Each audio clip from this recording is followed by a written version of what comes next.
Hi friends, welcome to ఒరే మచ్చా YouTube channel. Team India head కోచ్గా Gautam గంభీరే fix చేసినట్లయితే బీసీసీఐ నుంచి అయితే తెలుస్తుంది. అది ఎంతవరకు నిజము అనేది తెలుసుకునే ముందు మా ఛానల్ సబ్స్క్రైబ్ చేసుకోండి. పక్కన ఉన్న బెల్ ఐకాన్ మాత్రం అయితే క్లిక్ చేసి పెట్టుకోండి. ఫర్దర్గా వీడియోలు అప్లోడ్ చేసినప్పుడు మీ నోటిఫికేషన్ వస్తుంది.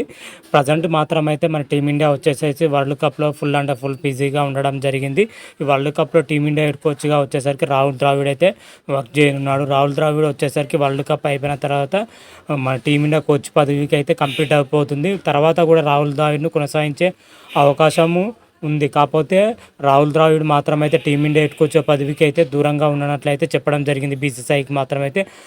అందుకనే మన బీసీసీఐ వచ్చేసరికి హెడ్ కోచ్ పదవికి నోటిఫికేషన్ అయితే విడుదల చేయడం జరిగింది. అయితే విడుదల చేసిన నుంచి లాస్ట్ డేట్ వరకు దాదాపు 300 అప్లికేషన్లు అయితే రావడం జరిగినాయి.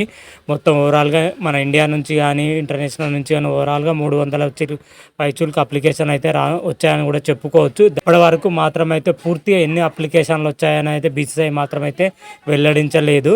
కాకపోతే మనకు అందుతున్న సమాచారం ప్రకారమే అప్లికేషన్ ఇన్ని వచ్చాయని కూడా చెప్పుకోవచ్చు. కాకపోతే బీసీసీఐ మాత్రమైతే ఒక 5 హెడ్ కోచ్ల పైన అయితే ఫోకస్ పెట్టిందని కూడా చెప్పుకోవచ్చు. ఒకరు ఆస్ట్రేలియా మాజీ క్రికెటర్ రికీ పాంటింగ్, అదేవిధంగా మైకల్ హసీ, మన శ్రీలంక మాజీ cricketer Kumara Sangakkara and south Africa మాజీ క్రికెటర్ స్టీఫెన్ ఫ్లెమింగ్తో పాటు లక్ష్మణ్ కానీ అదేవిధంగా గౌతమ్ గంభీర్ కానీ అయితే ఫోకస్ పెట్టడం జరిగింది. వీళ్ళందరిలో చూసుకుంటే ముందుగా అయితే వివిఎస్ లక్ష్మణ్ అయితే ఎంచుకోవడం జరిగింది. కాకపోతే వివిఎస్ లక్ష్మణ్ గారు వచ్చేసరికి టీమిండియా హెడ్ కోచ్ పదవికి అయితే చేయనైతే క్లియర్ కట్గా అయితే చెప్పడం జరిగింది. అది ఆప్షన్ అయితే ఒకటి అయితే క్లోజ్ అవ్వడం జరిగింది. మరొకటి వచ్చేసరికి గౌతమ్ గంభీర్ని అయితే ఫిక్స్ చేసినట్లయితే మనకు తెలుస్తున్న సమాచారం. ఎందుకంటే గౌతమ్ గంభీర్ రీసెంట్గానే కోల్కతా మెంటర్గా అయితే పనిచేయడం జరిగింది. మెంటర్గా కోల్కతాగా రాగానే కోల్కతా జట్లు అయితే అద్భుతంగా రాణించడం జరిగింది.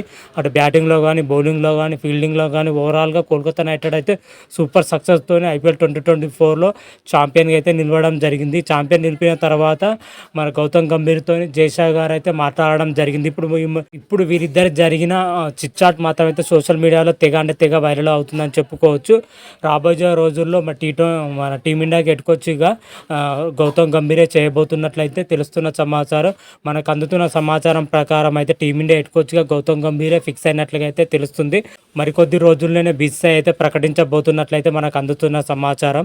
అందుకని అప్లికేషన్ల పైన బీసీసీఐ మాత్రమే అందుకే క్లారిటీ ఇవ్వలేనని అయితే మనకు తెలుస్తున్న సమాచారం. T20 ప్రపంచ కప్ తర్వాత రాహుల్ ద్రావిడ్ గారి యొక్క హెడ్ కోచ్ పదవి కాలం అయితే ముగించడంతో రాహుల్ ద్రావిడ్ వారసుడు అయితే గౌతమ్ గంభీర్ అయితే మంచిగా సెట్ అవుతుందని అయితే చాలా మంది క్రికెటర్లు అయితే చెప్పడం జరుగుతుంది. ఒకవేళ గౌతమ్ గంభీర్ హెడ్ కోచ్ పదవికి ఓకే చెప్తే దాదాపు 3 నుంచి 4 సంవత్సరాల వరకు పనిచేసే అవకాశం అయితే కనిపిస్తుంది. ఎందుకంటే ఇప్పుడు 2024 నుంచి 2027 వరకు కొనసాగించే అవకాశం అయితే కనిపిస్తుంది. ఎందుకంటే 2027లో ఓడిఐ వరల్డ్ కప్ ఉంటుంది. అప్పటిలోపు మన టీమిండియా పటిష్టమైన టీమిండియా జట్టును ప్రిపేర్ చేయాలని అయితే హెడ్ కోచ్ పదవి పైన అయితే పడుతుంది. ఈ పదవిలో గౌతమ్ గంభీర్ మాత్రమైతే కరెక్ట్గా సెట్ అవుతాడని అయితే చెప్పడం జరుగుతుంది. ప్రజెంట్ ఉన్న team India head coach Rahul Dravid మాత్రం అయితే చాలా కూల్ పర్సన్ అని చెప్పుకోవచ్చు.